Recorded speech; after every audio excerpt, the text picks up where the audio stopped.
Now that we've had everybody here for a while, with the exception of Nick Zeisloff, can talk about him more. And then as we get closer to going to Montreal, we'll try to do a few other things and keep making sure that we get some players available and get you with Janae Jackson, people like that. So I really want to go over the team first, and then we'll start to open it up to questions. Is that okay?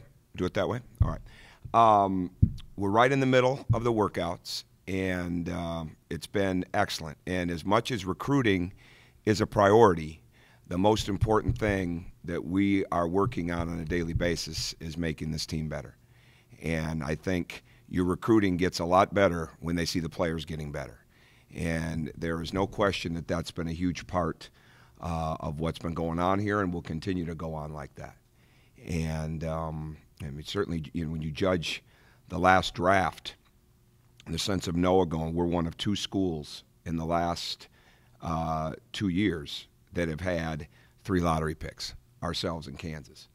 And I'm not sure that you would look at our school and say when those guys, when they all came in, that they were no-brainer lottery picks. I've certainly, Cody and Noah projected that way, but nobody was projecting Victor that way. And that's why the most important, he's actually back here right now this week and started working out with us again yesterday, because there's a young man that knows no matter what he just did in Orlando in the Summer League, no matter what he did in the season, it is not close to what he is capable of. And that's what you want. And that's anytime someone like Victor is around that you can point to, all right, there's a standard that he's raising himself to that has nothing to do with where he's at right now. You can't have a better learning environment for your players than to see that and to see how hard he goes through things and spends that kind of time. So those kind of things are important. And that's what we want from everybody right now. Going back to the spring, the season obviously didn't end the way we wanted it. And it was clear in the sense of turnovers. It was clear in the sense of lack of maturity. We had we were 2-5 in games that came down to 1 possession inside of the league. You can go back to the UConn game. There were 2 chances inside the last 5-6 seconds to get that game. They win a national championship. And then you look even deeper at some of the things. Our defense was better. I mean, we led our league in 3-point defense. So many things were good. But there were too many times we had empty possessions. Too many times the turnovers didn't give us a chance to be a really good shooting team. Michigan averaged 7 made threes a game. We averaged 5. If we get 2 more threes a game, we have 6 more wins. I mean, think about that. All of a sudden now you're not talking about you're talking about a seed. And we win a couple of those games that we're 2-5 in. All right, it's another story. And there's a lot of woulda, coulda, shoulda. That's not what it's about. The point is, everything matters. And you try for every possession to matter in a game, you've got to get them to understand that every workout, every part of that workout, every part of the weightlifting, every part of the conditioning, everything matters. And it's the best way to build a true maturity and a true collective toughness in your team. And that's what we're building towards. And we had a great spring, as I've said to others before. We got better. The guys that were here, we got a lot better. The guys that have come in have added right to that. We've only had 1 practice for Montreal, but we've had our ability to do our work. We don't miss those. As coaches, as a family, we took our first vacation last week over the 4th of July weekend, right? The first time we've been on one in a year.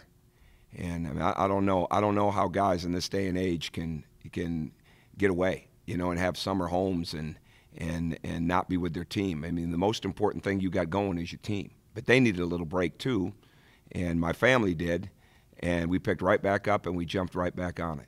And where we're at individually, I'll start age-wise. Yogi's getting a lot better. He's getting a lot stronger. He's benching 245 right now, which is phenomenal. He's always been a strong young man, but nobody really lifts in high school like they do in college, and that wasn't a big part of his day. I mean, he is a force in that weight room right now, and he's not only a force with what he's doing and the way that he's lifting, but with the way that he's talking and leading. And what I really like about him, and I'm going to put him in front of you here pretty soon so you get a chance to see that he's starting to grasp what he's capable of. And I don't think he's even grasped what he's capable of on the court yet. And I know he's shown flashes of it.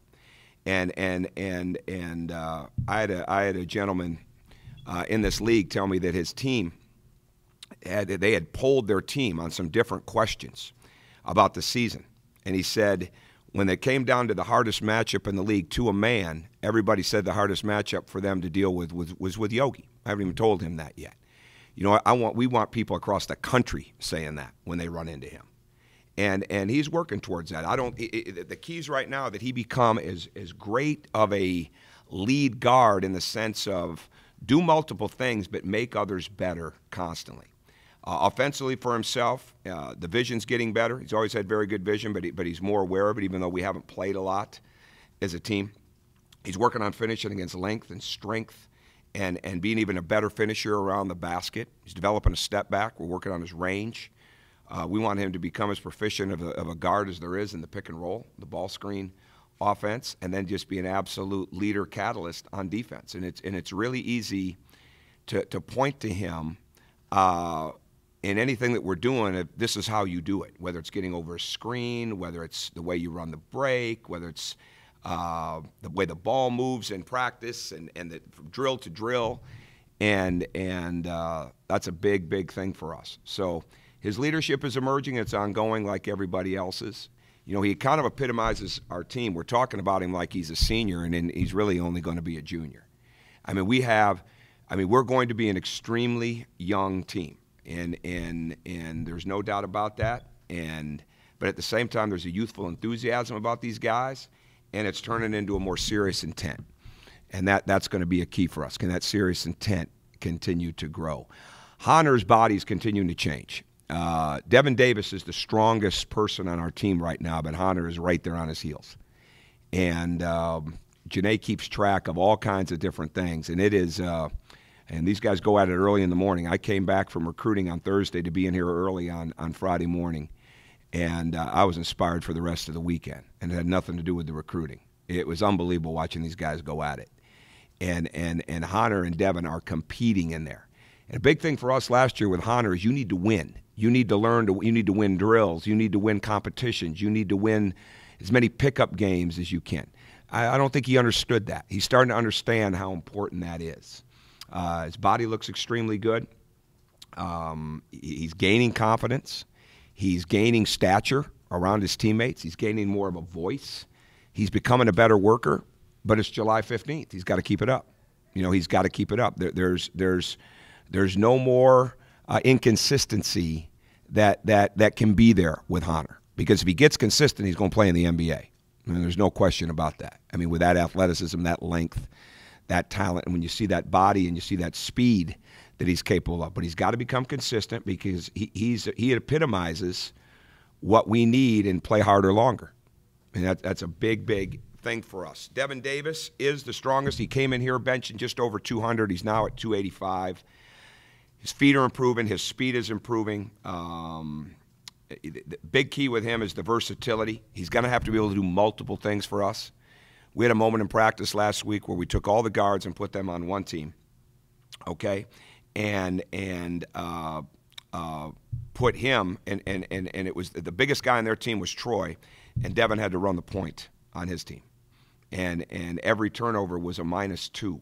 Now, Tim Priller made 13 points inside of that, but they got negated because the team turned it over too much. It was a great lesson for Devin in the sense of your responsibility is you keep making the game easier for everybody else. And when you do that, the game becomes that much easier for you as a player. He's got a chance to do different things for us. He's working to improve his shooting. His free throw shooting is going to be huge. But I love his speed. I think there's going to be a lot of different things that we can do with him. And he's just got to stay on a consistent run. Hunter's right on his heels, is becoming the strongest guy on the team, and I don't think any of them should sleep on Robert Johnson, Jr., you know, with where he came at and where he's coming from. Colin Hartman, we started a few weeks back. Really, we're using a lot of creativity to keep him involved in the drills because he's not able to go up and down. He's not able to really run and move, though I have seen him do some more conditioning, so that's coming. But we put him in situations, and if you asked him, he'd probably feel like he's getting challenged and pressured like it's midseason because that's what we need from him. They need to hear Colin's voice Colin needs to hear their voices. Colin needs to continue to grow mentally as well as physically with his game. So there's pressure on him. There's nobody guarding him. He needs to make 70% of his shots, you know, and I'm right there getting after him if he's not. You know, he needs to see himself. I reminded him of this a couple weeks ago. We didn't offer him a scholarship because he was a phenomenal shooter. We were offered him a scholarship because he made everybody better, and he could really, really pass the ball. And if he can get that shot to where it needs to be, and he can get that consistency of the shooting, because that wasn't a strength for him last year. It wasn't a strength in practice, and you'd have seen it more in games. And obviously it wasn't a strength for a lot of us. We made 106 threes in the Big Ten, and Yogi, Noah, and Will made 88 of them. So it wasn't a great strength all the way across the board. But Colin adds to what we're doing with the new guys in the sense that could become a much bigger thing for us. But the ball movement's going to be a huge part of that. He's getting stronger. He's becoming a leader as much as he can, and he's doing a good job for us. Stan's gaining a level of consistency that he hadn't had. His body's different. His conditioning and energy are different, and it's not because he's doing more. It's because he's smarter. And frankly, there hasn't been nearly as many early mornings for punishment reasons, which is a huge thing for Stan, because we need a mature, leading Stan. Because here's a guy, he had the same amount of free throw attempts in the league that Noah did. And Noah's the 9th pick in the draft. I mean, Stan can get fouled. But Stan has got to build an explosiveness into his game that is consistent. And he's really working hard to get to that. He's getting stronger. He's probably benching right now 225, probably 245, somewhere in there. And he's growing. And when it comes to strength, Troy came in benching the bar, basically. Okay? He's up to 225 now. I mean, Janae gets a lot of credit, and be a lot of people that'll be thanking him for what he's done for them. Troy probably deserves a full-color poster in Janae's office right now for where he's going with it. And he's really, really coming. And there was a guy that he'd been to the weight room, but he didn't exactly have the key card to it. You know, now he's really learning a lot about that. He's trying to gain a lot of his game. We're trying to get him a multifaceted, really having him on the same level of progression that we really wanted Victor on. You know, Victor had not really handled the ball a lot in high school. He had not been in pick and rolls. I'm not saying that his improvement numbers are going to jump. You know, Victor went from 14% from three as a sophomore to 47% from three as a junior in the Big Ten. But that progression of being able to do a lot of different things, valuing the basketball, finishing, not just dunking everything that's there, but really trying to build that base so that we can not only go to Troy, but that we can play through him on the perimeter. He's worked hard on his shot. His work ethic has gained tremendously. Last summer, his extra work ethic was on right near the bottom of our team. Right now, it's up there around the top. And when it comes to the extra work, so proud of what he's doing there. Jeremiah April, his speed is getting better. He's learning a lot. Give you an example. Yesterday, they ran 350-yard sprints after a full workout, leg workout, upper body, the whole deal. And they went over to Mellencamp and they ran 5 350s. When he first got here, he could barely get through the 1 350. And yesterday, he got through all 5. You know, now to me, that's progress. That's how you measure progress. There's not a result. There's not a win-loss. It's not he's averaging this, he's averaging that. That's the progress you got to see as you're building a player. What that means for his season, I don't know yet. He's got a lot to learn, but he's a willing learner. And we like the attitude that he has. He's spending a lot of time with Tim Priller. Tim's feet are improving. Tim's movement's improving. His strength is improving. His level of conditioning, he's been well coached. And, again, we played this game the other day, and when Yogi said one of the last things he said, don't let Priller catch it. You know, a kid goes for 13 points in a game that they lose the baskets because we take 2 points for every turnover. You know, my basic message to Tim is if you catch it and you're open, you shoot it. And that's 52% from three as a senior playing an inside spot. There's a lot of he's a little bit situational right now, but I think he's going to grow out of that. I really do, because he's got a great work ethic for it. Max Hotzel is learning a lot. We need him to be a shot maker. We need him. Big key now is getting him to be able to get the ball out of bounds and run the break and trail. And we never got the trail position worked out last year. We lost the best runner in college basketball in Cody Zeller the year before. We lost what I felt was the best trail player in Christian Watford. We never got either one of those where they needed to be. Noah was his own player in his own right and did a lot of good things and got 27.5% of the defensive boards and shot a high percentage. But we need that trail position. Christian went from 32% in 2 years to 48% his last 2 years, and a lot of those threes came off the break. And so we need that. You know, we never had anybody, even though we tried, we never had anybody that could grab that role and that we could really count on there. And Max has got a tremendous opportunity at that. But strength is a big thing for him right now. He's not coming in with the base that some of the others are, the physicality that he needs to have. His confidence will grow from his strength. His confidence will grow from simple basketball, you know, as he continues to do that. Robert Johnson is the strongest player flat out that we have ever brought into Indiana in the summertime, irregardless of position. He came in here at 13 times, 185 on the bench. He's up to 15. He came in here at 39 inches on the vertical. They'll measure it again next week to see where that's at. He's got a pit bull mentality. The few times that we have gotten down and competed in a group of 4-on-4, 5-on-5, extremely well coached in some of the nuances and details of the game. And now it's just a matter of consistency. It's a matter of more explosion. Big thing with Robert right now, to play with his eyes up, you know, play with vision and see a lot of different things. But he's in the gym. He and James are basically joined at the hip with the way that those guys work out after we work out or come back at night. And James wasn't doing 185 one time a year ago. Came in here doing it 7, and he is up to 9, probably close to 10 right now, just like that. I mean, he's been committed to getting ready for this. Well coached by his father, without a doubt, and his dad has done so many things to hold him accountable to become not only a better shooter, but a better scorer and just a better player over time. And now he's learning about the explosiveness that he can play with and building that athleticism into his game. But that right there to me, you know, with a team that hasn't played a game yet, that right there to me, to see what he has done physically in the period of last summer to where he's at right now, is a sign of things to come. And again, I don't judge where their confidence is at right now. I don't judge where their game is at right now, because so much is being thrown at them. You know, they're going through the academics, they're going through the study halls, they're going through the lifting, the conditioning, the workouts, they're playing, they're doing all these extra things. They're away from home for the first time. You're not going to be overly confident with that.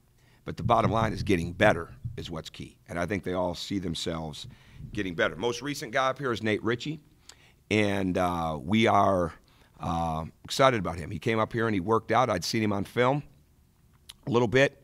Wanted to be at Indiana. He was coming to Indiana. He had turned down some offers of other Division I schools. And there's no question after his on-campus evaluation that he's going to be a part of our team. You know, he's going to have the same adherence to everything that everybody else has. Extremely athletic, willing learner, quick learner, wants to be really good. You know, I love his athleticism and pop. I'm just getting to know him, but I'm excited about him. You guys got a chance to meet Ryan recently. And if the tables were turned, I wish I'd have known about Ryan last year. Even though he wouldn't have been able to play, it would have been great to have him in our environment last year.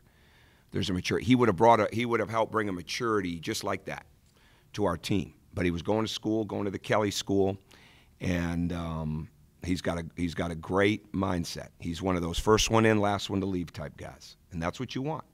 You know, we don't try to treat a walk-on like a walk-on. It's not like, well, you get this shirt, you don't, or you get this pair of shoes, you get the $140 model, we'll give you the $70 model, okay? It's not like that. But it's the same thing with the work ethic. There's not, well, they're a walk-on, we won't push them. Oh, no, you get pushed. And you may not get the minutes to go behind it, but you're going to get better. And I love it. You know, he wants that, and that's important. Nick Zeisloff, When we found out about him, and I know some of this is redundant to the quotes the other day, but watched every shot that he took for the season, watched his turnovers, watched probably 7 or 8 games, because I wanted to be right. You know, I wanted us to look at this and say, okay, if we're going to do this, let's make sure this fits. And not only did we take him because of what he's done, because he's been well coached, not only we take him because of what he's done in high school and AU and at Illinois State, but I think there's a lot there. I think there's a lot there. There's a burst. There's an athleticism. There's a tenacity. I'm going to be shocked if there's not a toughness level that I think is going to be high for us based on what I've seen. Tremendous student, wanted Indiana, wanted the MBA from Indiana, from the Kelly School badly. Legacy type of situation because of his dad being here and his mom being at Michigan, so obviously takes academics extremely serious. And graduated in 3 years, and we know how much of a challenge that can be with what we've had here. And but I think there's a lot there. I think there's a lot of ability to cut, move without the ball. I think there is an ability to come off screens even more. I think he's going to be an adequate defender.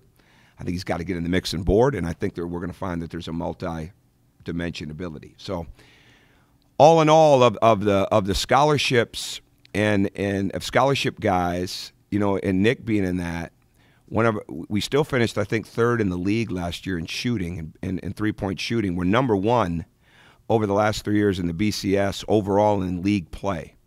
And I didn't think we shot the ball that well at all last year. And to add 5 or 6 guys right now, Jeremiah can shoot it from probably 12, 15, but to add 5 guys that have the ability to make threes allows us to really get the floor spaced, pick up our pace, play even faster. You don't, said this all along, and we lived it last year. You know, consistency or depth is not numbers. Depth is consistency. And we didn't have enough consistency. You know what? I put certain things last year out of booed me too, okay? I really would, because we were trying to get guys in. We were trying to find some type of consistency on the court, and we didn't have enough of it. And I don't know where it's going to be this year, but I like the upside of it. It's competitive. We're going to make changes, but the biggest change is that we're going to have to be guarded, you know, a lot more than what we were last year. Now, whether we make the shots or, you know, how we rebound, how we defend, those things are up for grabs. But we're going to have to be guarded. Well, it's 2 parts in this. You know, the last 3 years, obviously, we've had a lottery pick that we could throw to. And we've also, the last 3 years, we've scored a ton of points off the free throw line. For 2 years, we were number 1 in the country in free throws attempt, free throws made. Last year, we still scored the most percentage of points in the league from the foul line at 25%. All right? We're not going to have a guy that we're necessarily throwing that ball into like that, okay? But yet we still have to get fouled. You know what I mean? You have to get fouled. You've got to be able to get to the foul line. And one of the reasons Nebraska made such a big jump last year, to me, they could shoot it, they could score it, they could get fouled. And you've got to be able to get it from numerous matchups. But you'd look at Nebraska and you wouldn't say, well, they had a low-post player that you had to throw the ball to. The guy that played their 5 position shot from 23 feet, right? So he's hard to deal with. In answer to your question, Yogi's got to be that much more versatile. Yogi's got to be able to get to the rim. It's going to be, the more the ball moves, the more we play out of the corners, the more that we're in an attack mindset. That's why everybody, Troy, Stan, without question, the young guys, got to build an explosiveness, you know, a drive in the ball, you know, dropping the shoulder. And for you that have covered us for a long time, think about where Vic was early, you know, to where he was late. You know, look how much Cody was 9th in the country his last year in free throw attempts. I would say you could go 50-50, 60-40 on what was scored between the post and the drives, right? And as good as he was in high school and as well coached as he was in high school, he wasn't doing a lot of driving in high school. But again, got fouled. And so Yogi's got to get fouled. Other guys have got to get fouled. We've got to get to the foul line. And the more that ball moves and we don't just settle for the first one, you know, we really have to have you know, everybody wants to emulate the Spurs. It's very hard to do that. You got to be committed to it. But they have one thing that really stands out. They have numerous things that stand out. But the good to great shot. You know, we have to be able to get that great shot. And the more that ball moves, the more it's going to come around. And when you can point to Vic and say, okay, you know, some of the questions from the NBA, all right, and again, I don't know how some of these people would even have their job when they ask these, well, he didn't shoot that much. Look at the percentages. I never had one GM or head coach ask me about he didn't shoot much, but I had a bunch of them talk about the percentages. It's about the percentages. It's not about the averages. Vic averaged 13.5 points. He's second pick in the draft. You know what? The average they got excited about was those 12.2 deflections. And I say that for Yogi, too. I feel Yogi's one of the best defenders, not only in the league, but the country. Now the country's got to see that. You know, I can't – it's not me pounding the table saying, hey, look at him. That's what people have to see now.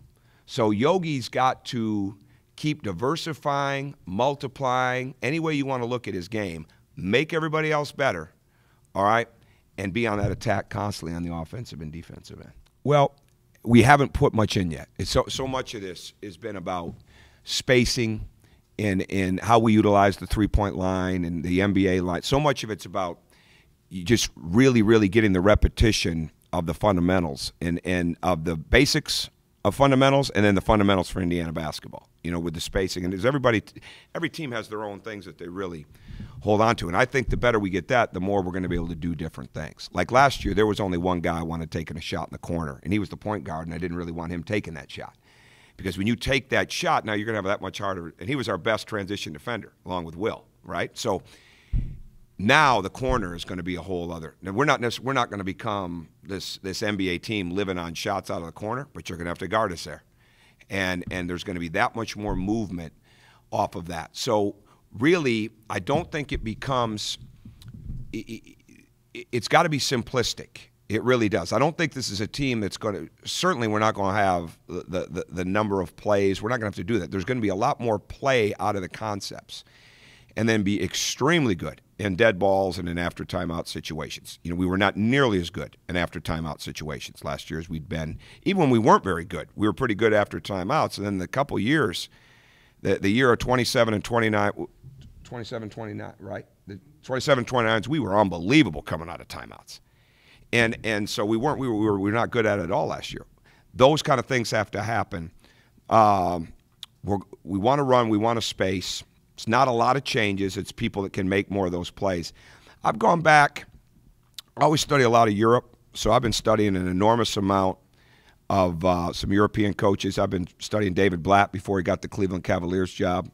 I think he is one of the greatest coaches. I've never met him, but I think he's one of the greatest coaches on both sides of the ball in innovativeness. When he got hired, I was actually watching stuff in 2007 when he was coaching the Russian national team. It's unbelievable what this guy does. And the level of spacing and stealing things out of timeouts and looking for matchups. Watched a lot of UConn, you know, especially how they played with the guards and what they did with the ball screens. And as close as we came to beating them, they guarded us extremely well. UConn's defense was not given nearly enough credit for what they did as a team last year defensively. I didn't think, so I've watched that. But I've gone back to some old school stuff for me. And how Reese Gaines played at Louisville when we were back at Marquette. Villanova has played with 3 and 4 guards, where they could have 4 guards and play one way. They could bring in a forward and play an entirely different way at the drop of a hat. Things like that are important to me. And there'll be more. There'll be more as we get more into it. I always take my computer with me when we travel and load it up with new things to see. But we're putting a lot of the concepts that we want in right now.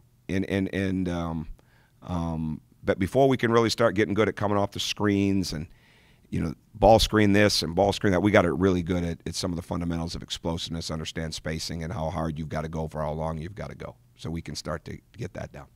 Well, one of the things that I think has helped these guys when they move on from here, whether they go to Europe and they've got to fend for themselves, or whether they go to the NBA and the expectations of being able to execute plays, come out of timeouts and work hard, take care of yourself, are big. Is you got to be ready. You've got to be able to demand from your teammates, and it's always not natural. You've got to be able to demand from yourself. You've got to be able to come out and execute. And right now, what we've seen is we had workouts last week, and we did drills that our juniors, in the sense of Yogi and Hunter, and our sophomores, they were the ones that taught the drills. We'll go down and do it here in a little bit when I leave here, and they'll lead the way on those things. And I think Yogi is a focal point, but this has got to be a collective leadership group more than ever. It really does, because one of the reasons we had some immaturity issues last year is there wasn't enough of, and Will tried, there's no question about this, but there wasn't enough of that. I'm not letting this guy down. You know, they've got to see each other as leaders. You know, they've got to the biggest thing you want to get from your team in the summertime is that they respect one another. And it starts with respect on the court. You can love a guy all you want off the court and go to the mall and go to the movie with him, but if you don't think he can play, it's not taking the next step. So you want to make sure you get that down, and I think the way that I'm seeing Yogi grow in many areas. And I say that, and we've never really done much like this in the past, because I say that, so proverbial knock on wood, you've got to do that, but we're growing. Where it leads us, I'm not sure, because of the youth of it, but we're expecting an awful lot out of a couple juniors and some sophomores when it comes to leadership. And Yogi's probably is big a reason, but he's not the only reason. Well, the rotation was long last year because we didn't have consistency. And for people that get it, get the game, they see that, and we didn't. I mean, think about this for a second, okay? And I know I gave this stat. All right, we led the country in the three-point shooting, right? It was a part of our offense. We had 3 guys get 88 of them in league play. Everybody else got 100. Everybody else, do the math, 106 minus 88, right? That's what we got. I mean, yet we need to score points. We turned it over too much. All these different things. We never got tremendous consistency. Our defense was better. There were statistics that we were better at the year before when we were number 1 for 11, 12 weeks, whatever it was, right? So we never got that consistency on the offensive end where that shot's going in. There's a pretty good chance that shot's going in. That ball's going to move. And then you end up turning it over because you get guys trying to do too much, things like that. So we're going to play the players that give us the best chance. I do think, because we're not going to be as big, all right, we do need to bring some more speed to the game on the defensive end. All right, we do need to quicken the pace, because everybody has seen, even last year, you have teams coming in here that play fast one way, and they get to Indiana and they don't play as fast. And I'd like to sit up here and say, well, we're playing great defense. No, they don't want to get into the running game. So we've got to make sure that we can get that running game. What we never got to last year was having a consistent enough level on offense, which allowed us to really get into the pressure situations on defense. So long answer to your question is, the more guys can make plays, move the ball, make shots, the more we're going to be able to do defensively. Now, whether it's going to be a longer bench or a shorter bench, I don't know. So much of it becomes pace. But I think it's going to – I think the offense has a lot more to do with the consistency that you have than the defense. Too early to tell. I've never taken this young a team over there. Well, I take that back. In 2004, we went to Costa Rica. No, 2003, 2004. But no, we still had. No, this is the youngest team we'll have ever taken. We'd lost Wade and Robert Jackson, but this will be the youngest team. So I think, to me, it's about the respect. It's about building. Your chemistry is only as good as your ability to affect it when it's not going right for you. For us to have great chemistry, we can't have front runners. I'm really anxious to see who's real up when we're playing well, who gets real down when we're not playing bad, or when we're not playing well. And then you've got to have guys that can impact the game on both ends of the floor. So in answer to your question, are we building chemistry? All right, are we eliminating front-running mentality? All right, and are we finding guys that can play on both ends of the floor? And then how do they play? I mean, we're going to play Carleton College. I cannot wait. Bo Ryan gave the advice of do not open with Carleton, because of because of how good they are. Took that advice. Listen to Bo anytime, So took that advice. We changed it. We play him the third game. I'm looking forward to all that, seeing where that's at. Now, what we'll learn from it, I don't know. But we're going to go through some tough days. I mean, we're not going over there and winning all the games. I don't think that's – no one's walking over there and saying we got to go 5-0 on this for it to be a successful trip. No, we got to get better every day, learn how to have that chemistry, learn how to have that traction that comes from the chemistry, and learn how to get some two-way players that don't get their head down when things aren't going well. Oh, yeah, Stan's got to be that. Absolutely. Stan Robinson's got to become a stellar defender. I mean, he looks up to Victor Oladipo. Let's go play like him. Let's defend like that. And I try to get this stat across to these guys. In good, bad, or indifferent, it's part of who we are with the deflections. Always has been. The 4 highest deflection guys I've ever coached all played in the NBA. 3 of them went in the lottery. Dwayne Wade at 12.2, Victor Oladipo at 12.2, Cody Zeller at 9.8, Jerome McNeil at 11.4, 11.2. And even Jarrell's played with 3 different teams. And I have no doubt he'd have been if we'd have moved him to the point the year I came here, we'd have moved him to the point at Marquette. He'd have probably been a first-round pick there. But that correlates. I mean, that stuff correlates. And Stan's got to see that. So much can happen from your defense on the offensive end because he's trying to become a better offensive player, and he certainly has to be, for him to take the next step. But if we can look out at Stan and say that guy is going to be phenomenal defensively, Troy's got to improve defensively. I don't think there's any question about that. There's teams that look forward to Troy guarding them. I asked Bo Ryan, how many timeouts he came out and went at him. But Troy could barely do the bar when he got here, right? Now the kid should be on a poster in Janae's. Well, he'll make improvements. James, Rob, those guys are going to have to be very good for us defensively. Hunter is going to have to be a force. You have to have excellent team defense. I could go right down the line. So this is not about we didn't have enough guys that could get stops last year in a one-on-one situation. It's one of the reasons we were 2-5 in those one-possession games. You got to have a team of stoppers. So if we're switching, if we're playing one-on-one, if we're jumping into a zone, we had situations last year, 3 guys in zone, 2 guys in man. You can't have that. If you're going to really win, that's what the games come down to. So we got to have a team of stoppers. Oh, I think that helps. Yeah, I think that helps a lot. I don't think there's any question that helps, but I think, in the state of college basketball today, I mean, who thought a couple years ago we'd have 3 lottery picks in 2 years, right? I mean, when you look at how the transfer numbers have gone up over a period of time, it's over 600 now, right?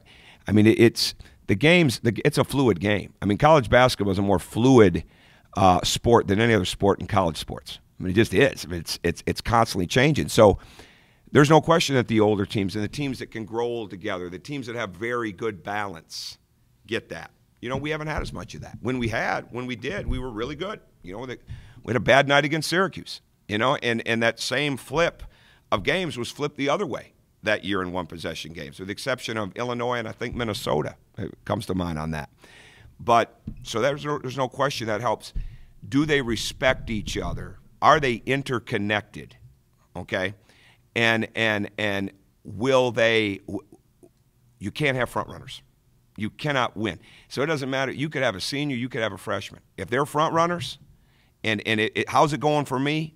How's it going for the team? If it's based on that, and they're not at a high level of how they're competing, the best players.